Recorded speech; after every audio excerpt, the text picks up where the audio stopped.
Alhamdulillah Allah bagi kita bertemu dengan Ramadan. Hadis, cerita, cakap Alhamdulillah. Sebab berapa ramai yang dah pergi meninggalkan kita sebelum Ramadan. Nikmat. Nak bersyukur dengan nikmat ni sangat mudah. Sangat mudah. Sebab nikmat banyak sangat yang kita dapat. Tapi kita tak mampu nak kira. Sebab tak mampu nak kira itu yang kita tak nampak. Kita nampak nikmat dalam kehidupan orang dan kita tak nampak nikmat dalam kehidupan kita sendiri. Jadi Allah suruh sebut-sebut. Fahadis, cerita-cerita. Bukan nak kena tayang dekat Facebook tu, tayang ini aku dapat ni, aku rumah macam ni, kereta macam ni, no. Bukan macam tu. Kembalikan nikmat yang Allah bagi tu. Sebut-sebut kesyukuran. Alhamdulillah Allah dah bagi ni. Okey, boleh belajar ni, boleh belajar ni. Alright. Itu secara kasar lah, secara kasar pemahaman tentang terjemahan surah Ad-Duha. Okey, ada 3 mesej tadi kan? Madin cakap tadi ada 3 mesej. Mesej pertama ialah mesej dengan alam. Mesej yang kedua ialah mesej tentang tujuan, masa depan. Mesej ketiga ialah mesej tentang sejarah masa lampau. Kita tengok alam. Berbicara tentang alam. Ini waktu duha. Allah mula dengan wadduha. Wal-laili idza saja. Allah mula dengan waktu duha, waktu matahari tengah memancar terang. Okey. Kemudian lepas memancar terang, Allah cerita al-lail. Wal-laili idza saja. Surah sebelum surah Ad-Duha. Surah apa ya? Surah sebelum Ad-Duha? Ad-Duha 93.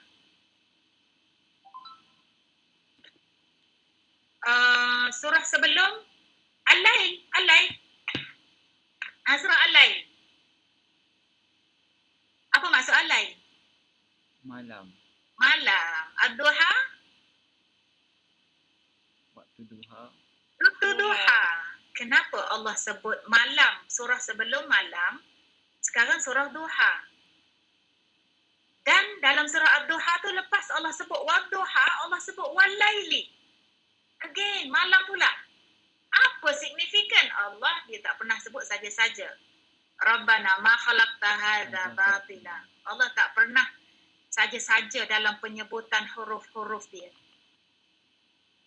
Nak cakapnya, dalam kehidupan ni siang dan malam, susah dan senang, silih berganti. Gembira dan derita, silih berganti. Tabaan, betul, tepat sangat. Tak ada kita ni, hidup kita ni waktu duha je manjang, tak ada. Ataupun al-lail je manjang, tak ada. Kena ingat, lepas al-lail ad-duha, lepas ad-duha al-lail, so we are prepared for that. Tak boleh nak minta, ya Allah janganlah kau habiskan bulan Ramadan, ya Allah. Kan sahabat pun kata kalau boleh aku nak Allah ni bagi sepanjang tahun tu adalah Ramadan. Itu pengharapan kita, tapi hakikat sebenarnya dia tak akan berlaku macam tu. Hakikat sebenarnya lepas malam siang, lepas siang malam. Lepas kesedihan akan ada kegembiraan. Lepas kegembiraan akan ada ujian-ujian. Itu mesej wadduha wal-laili idza saja. Untuk kekal hidup bermotivasi, untuk kekal hidup tanpa stres dan depres, itu motivasi yang kita nak kena prepare dalam minda kita bahawa ad-duha dan al-lail silih berganti. Hidup bukan selamanya mendung, akan ada waktu duha yang kita akan gembira. Bukan selama-lamanya belajar online, dia akan kembali ke kampus juga. Gitulah kalau boleh cakap. Okey. Jadi itu mesej dia, wal-laili idza saja. Waktu malam saja ni kalau you all boleh bayang, orang tu duduk atas kapal di tengah-tengah laut dalam keadaan tenang. Ni, dia tenang ni, bertenang dia di sini, ini saja. Allah jadikan waktu malam tu untuk kamu tenang. Bertenang dengannya. kamu rehat. Waja'alna naumakum subata. Allah jadikan tidur tu kan satu kerehatan. So malam kena tidur. Tapi 10 malam akhir ada pula hadis kata, okey. Nabi kata suruh man qama ramadana imanan wahtisaban, Allah suruh qiyam. Nabi suruh qiyam sebab dia ada dia punya fadilat dia tersendiri. Tapi malam kebiasaannya tempoh manusia bertenang. Okey, inilah ayat motivasi Nabi ni yang tadi. Yang ayat 3 ni. Ma wadda'aka rabbuk. Aku tak tinggal kamu Muhammad. Dan mesej ni jugalah dia bukan untuk Nabi saja, untuk kita juga. Untuk kita juga. Ma wadda'aka rabbuka. Nah, Allah tak pernah tinggal kita. Kita rasa macam aku dah doa banyak kali dah ni. Seolah-olah kita membuat kesimpulan bahawa doa kita tak didengari. Seolah-olah kita menyimpulkan bahawa kita ni sebab terlalu banyak dosa. Kamu tak payahlah suruh aku doakan kamu sebab aku pun banyak dosa. Kita nak judge diri kita sendiri. Padahalnya Allah tak pernah tinggal kita. Ini memang janji Allah. Allah tak pernah benci hamba dia. Kita bencilah setakat mana pun kita benci Allah, tak pernah. Masih juga mesej Bismillahirrahmanirrahim. Allah tetap sayang dan akan sayang orang Islam selama-lamanya sehingga ke akhirat. Sebab Ar-Rahmanir-Rahim tu, Ar-Rahim tu kan dia bersifat eternal. Dia bersifat kekal. Ini ayat punchline dia lah dalam surah Ad-Duha ni. Nak cakapnya motivasi kita, Allah ni dia tak pernah tinggal kita. Ada dalam nasyid tu kan, dia kata selangkah kita kepada Allah, Allah ni 1000 langkah ke kita. The moment kita nak turn ourselves to Allah, Allah has already been approaching us even faster than that.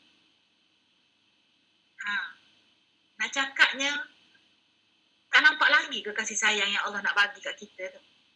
Allah tak pernah lupa pun. Ulang baca dan ulang baca baru kita dapat rasa feel to Allah is always with me. Kalau Allah tak sayang, Allah tak suruh pula kita duduk dalam majlis Quran ni. Ini tanda Allah sayang. Apa lagi tanda Allah sayang? Tanda Allah sayang dia bagi kita ni Ramadan. Allah sayang. Dia bagi kita ruang untuk kita terus beristighfar. Allah bagi kita ruang untuk kita baca doa-doa istighfar, memohon rahmat. Yang kita duk takut sekarang ni, kita dalam keadaan yang bersangka buruk. Sangka buruk, doa tak didengari, aku ni banyak dosa, siapalah aku, Allah tak tengok pun aku. Kita takut-takut dalam saat kita bersangka buruk dengan Allah Ta'ala ni, Allah ambil kita balik. Na'udzubillahi min zalik. Tak nak kita kembali kepada Allah dalam keadaan hati kita ni tidaklah dalam keadaan sangka baik dengan Allah Ta'ala.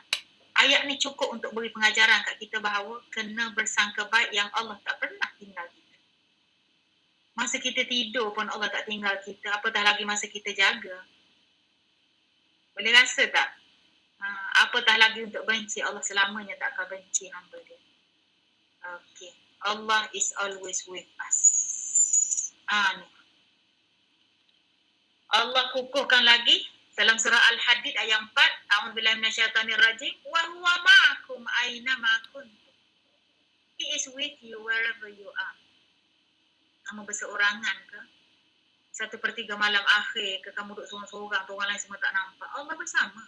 Wallahu bima ta'maluna basir. Okay?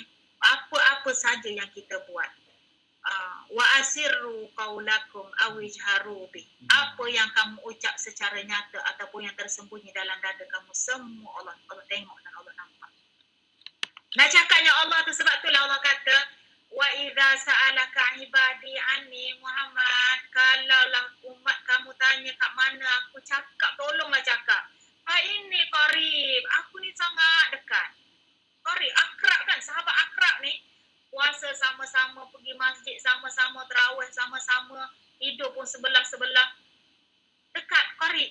Allah is even nearest than that. Tu nak cakapnya Allah tu selalu bersama.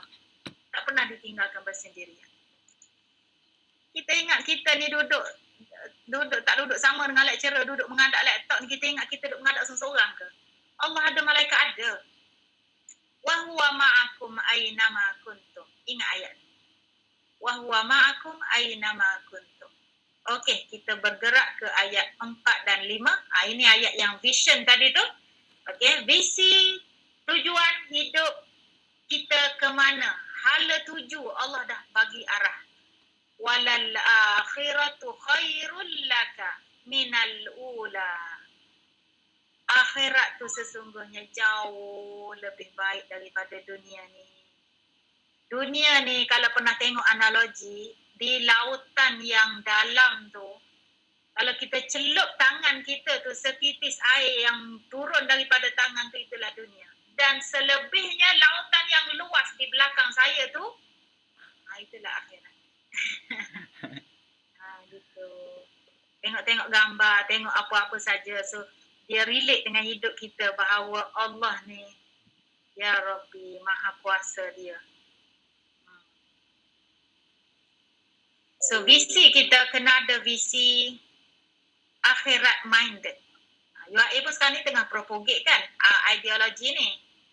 Apa dia panggil? Syariah minded, bukan syariah minded, akhirat minded. Ada, dia panggil apa? Ada pertimbangan tentang akhirat. Contohnya nak WhatsApp yang berlainan jantina ke, dia kena ada consciousness tentang akhirat. Itu lebih baiklah visi kita. Wala saufa yu'tika rabbuk. Allah akan bagi kamu sehingga kamu redha. Dalam tafsir, salah satu tafsir dia kata Allah kata Allah akan menangkan kamu. Suatu hari walaupun musyrikin Mekah ni oppress kamu, dia bully Muslim, walaupun dia reject dakwah kamu, dia ancam bunuh, tapi believe me, one day kamu akan redha dengan apa yang akan aku bagi ni. Islam akan sampai ke Romawi dan Parsi. Ini dunia. Yang akhirat punya banyak dalam hadis cerita tentang kelebihan akhirat yang Allah bagi pada Nabi, yang Allah tak bagi pada Nabi lain. Contohnya, tidak akan masuk syurga, tidak akan melangkah masuk syurga kecuali didahului oleh Muhammad dan umat dia. Ya Allah, ini nak cakapnya, beruntunglah kita jadi umat Nabi Muhammad sallallahu alaihi wasallam. Okey. Baik, yang seterusnya, Madam tak boleh nak lama-lama dah kat sini sebab masa pun dah semakin suntuk. Ada masa lagi tak, Firdaus? Tunjuk gambar-gambar dah lepas ni. InsyaAllah kita sampai 11 suku, Madam. 11 suku, insyaAllah. Okey, seterusnya tadi kan kita cakap tentang sejarah, menghargai sejarah masa lalu. Kita tengok balik, kita macam U-turn balik, bukan U-turn, maknanya kenang balik. Siapa kita 10 tahun yang lalu, siapa kita 20 tahun yang lalu, siapa kita 30 tahun yang lalu. Macam you all ni boleh flashback, boleh kita panggil apa yang selalu appear dalam Facebook tu, throwback, ya kan? Kenang sejarah lalu. Ini yang Allah ajak Nabi, kenang apa yang aku telah bagi dekat kamu. Gambaran 40 tahun perjalanan kamu sebelum ni. Alam yajidka yatiman fa'awa. Bukankah dulu engkau yatim? Siapa yang bagi perlindungan? Masa kamu dalam kandungan, ayah kamu diwafatkan. Mak kamu ada. Mak yang menjaga. Allah menjaga kamu melalui mak kamu. Lepas mak kamu meninggal umur 6 tahun. Siapa yang jaga? Atuk kamu menjaga dengan penuh kasih sayang. Lepas tu pakcik kamu menjaga dengan penuh kasih sayang. Allah sembunyikan nama Allah sini. Alam yajidka yatiman fa'awa. Ada tak Allah kat sini? Tak ada Allah, tak ada Rabb. Tapi siapa yang bagi perlindungan? Bukankah dia mendapati engkau yatim piatu, lalu dia memberi perlindungan? Maknanya tak nampak pun perkataan Allah ataupun Rabb kat sini, maknanya tanpa kamu sedari, tanpa kamu nampak dengan jelas, sebenarnya aku sedang menjaga dan memberi perlindungan kepada kamu. Itu mesej dalam ayat 6. Dan kenanglah, dulu kamu tercari-cari hidayah dan petunjuk, maka aku yang memberikan. Nabi kan sebab itulah cerita yang dia pergi ke Gua Hira tu.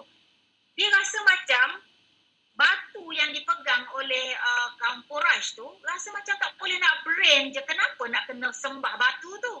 Nabi tercari-cari hidayah. Lalu dia pergi beruzlah, pergi berkhalwat di Gua Hira. Sampai satu masa ini yang Allah bagi petunjuk. I am your Lord. Bacalah Muhammad. Baca dengan nama Tuhanmu. Aku yang menjadikan kamu. So dia mencari-cari siapa yang mencipta. Okay? Dan seterusnya, ini flashback juga, ayat 8. Wa wajadaka ilam fa'arna. Masa kamu miskin, kamu tak punya apa-apa. Aku yang memberikan kamu Khadijah dan bersamanya ada harta kekayaan yang kamu boleh dapat manfaat darinya. Kenang, kita dulu pemiskin. Dulu miskin. Saya pun daripada kalangan orang-orang yang miskin juga. Tapi kemana kita Allah bawa? Allah yang angkat darjat, Allah yang bagi ilmu, Allah yang bagi pekerjaan, Allah yang bagi rezeki, Allah yang bagi suami, Allah yang bagi anak-anak, Allah yang bagi kehidupan. Segala-galanya Allah juga yang Maha memberi. Jadi Allah nak cakapnya bahawa siapa yang jaga ni? Memanglah mak ayah yang jaga. Memanglah atuk yang jaga. Suami yang jaga. Tapi sebenarnya out of that Allah is Al-Hafiz, yang Maha menjaga kita. Allah jaga akidah kita. Allah jaga kita punya syariah kita. Allah jaga, dialah yang jaga. Kena sedar yang walaupun melalui tangan mak ayah, tapi sebenarnya Allah Al-Hafiz. Sebab tu Nabi Yaqub bila dia kehilangan Yusuf, sikit masuk cerita surah Yusuf. Bila dia kehilangan Nabi Yusuf, dia kata apa? Allahu khairun hafizha wa huwa arhamur rahimin. Dia reda, Nabi Yaqub reda dengan kehilangan anak dia tu, walaupun sangat sayang Nabi Yusuf kan. Wa biyaddat aina, sampai dia menangis, sampai mata dia kabur tak nampak. Tapi masih dia sandarkan kepada Allah yang Maha menjaga. Wallahu khairun hafizha. Dialah sebaik-baik penjaga. Penjagaan Allah Ta'ala, aku dengan penuh keyakinan dialah sangat terbaik dalam penjagaan. Wa huwa arhamur rahimin, yang Maha melimpah-limpah kasih sayang, melebihi kasih sayang manusia. Ini Al-Hafiz. Dan tentang kemiskinan tadi tu. Siapa yang beri kita kekayaan? Siapa yang bagi rezeki dan harta? Dulu tak punya harta, tak ada kereta pun dulu. Tak ada rumah pun dulu. Tapi siapa yang bagi? Wa annahu huwa aghna wa aqna. Bahawa dialah yang memberi kekayaan dan kecukupan. Tak semestinya kaya, tapi Allah bagi cukup. Tak semestinya miskin, tapi Allah bagi rezeki, Allah bagi sihat, Allah bagi ilmu, Allah bagi nikmat-nikmat lain lagi yang patut kita syukuri. Okey. Hidayah. Kita ni di kalangan orang-orang yang sangat beruntung berbanding dengan orang-orang yang dilahirkan dalam keluarga yang tidak jumpa jalan hidayah. Kita ni sebab tu Allah suruh stay dekat jalan ni. Fa'aqim wajhaka lid-dini hanifa. Stay dalam jalan hidayah ni. Ini fitrah yang Allah dah bagi. Allah reda Islam sahaja sebagai agama kamu, jadi reda atas jalan hidayah ni.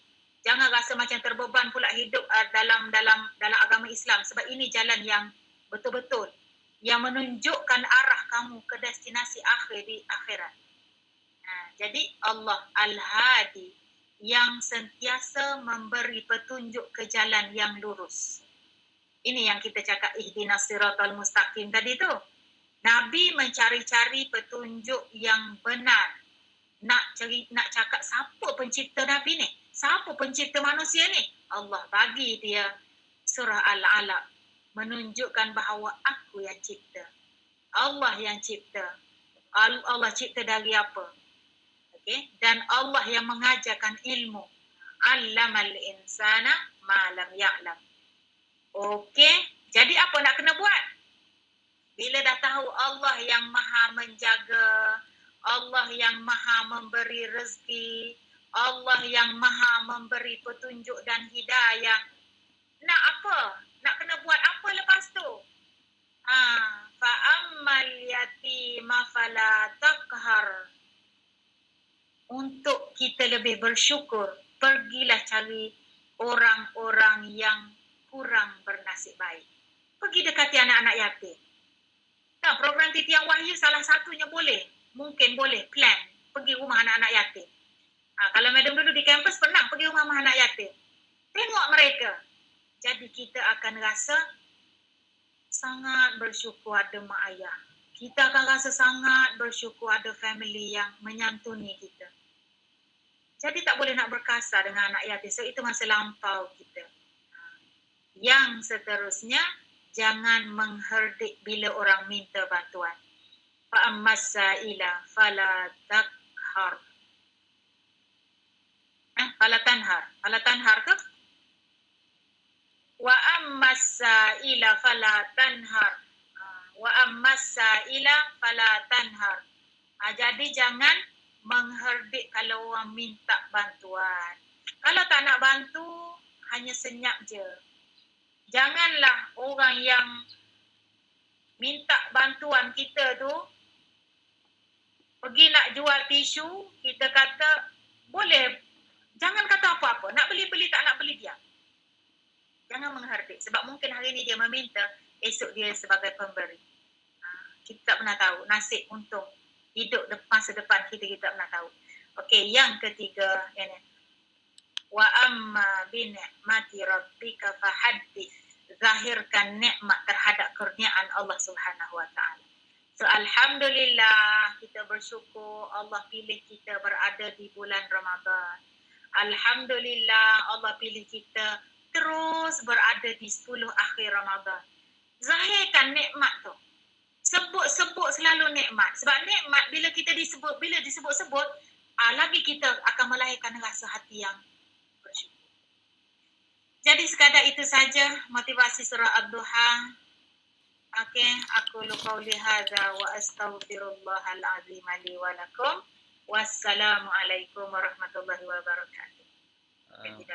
Waalaikumsalam warahmatullahi wabarakatuh. Alhamdulillah, terima kasih kepada Madam Asiah atas pencerahan dan pembahasan ilmu tentang tadabbur surah Ad-Duha sebentar tadi.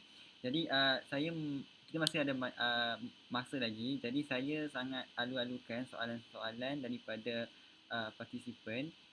Okay, sementara tu mungkin saya boleh orang cakap macam conclude sikit poin yang Madam dah bagi tadi kan.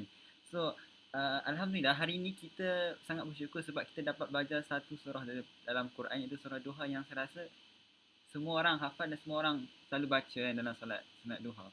Dan budaya orang Melayu ni, dia sembahyang duha, dia baca surah duha ni sebab dia ingat dia nak rezeki kan. Dia nak minta dia murah rezeki. Tapi sebenarnya Allah mengajar dalam surah duha tu, kalau kamu nak murah rezeki, kamu kena bersyukurlah dengan apa yang kamu ada selama ni. Kan? Yang 3 ayat yang terakhir tu. 3 ayat sebelum yang terakhir tu. Maksudnya Allah mengingatkan Rasulullah atas nikmat-nikmat yang sebelum ni kenang kembali. Sebab kalau kita tak ingat nikmat yang terdahulu, macam mana jaminan nak bersyukur yang akan datang tu kan. Yeah. Kemudian sangat menarik sebab surah Duha ni dimulakan dengan sumpah. Allah bersumpah demi waktu dan perkaitan ilmu munasabah dengan surah yang sebelumnya, kemudian ayat yang selepasnya kan, kan? Iaitu yang ayat yang tentang wadduha dengan walai itu adalah satu perkara yang silih berganti dalam kehidupan kita. Maknanya hidup kita ni macam Mary cakap tadi, dia bukan selalu sentiasa happy, sentiasa sedih. Dia akan ada fasa dia akan berakhir kan. Dan kehidupan kita ni memang Allah dah plan, Allah dah cakap macam Allah dah blended kita punya kehidupan ni supaya ada pelbagai-bagai rasa kan. supaya kita tak, kalau selalu di atas kita mungkin lupa untuk sujud, ataupun selalu di bawah nanti kita mungkin kita sebaliknya macam tu.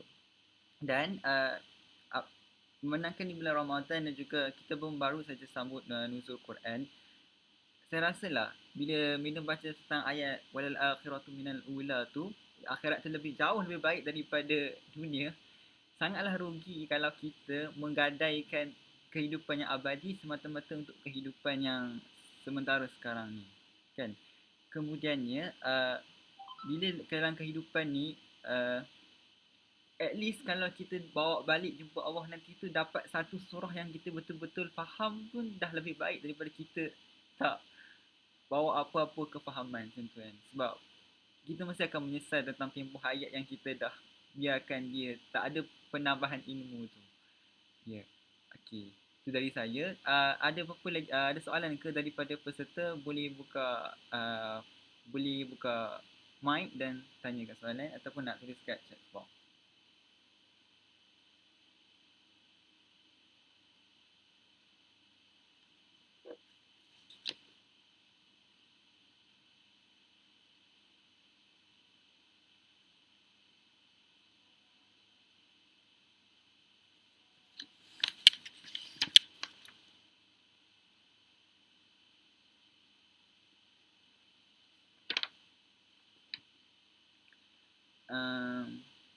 Mungkin daripada saya kot, madam.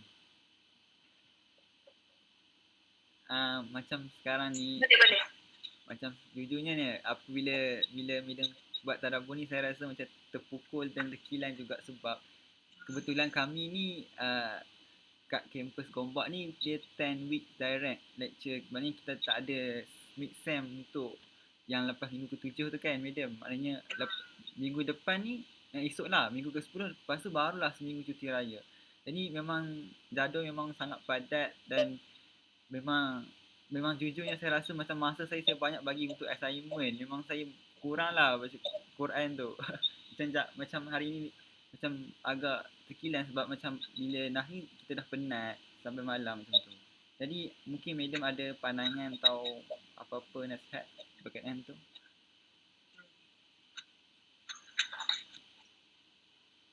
Okey, ayat Quran Allah kata, a'udzubillahi minasyaitonirrajim.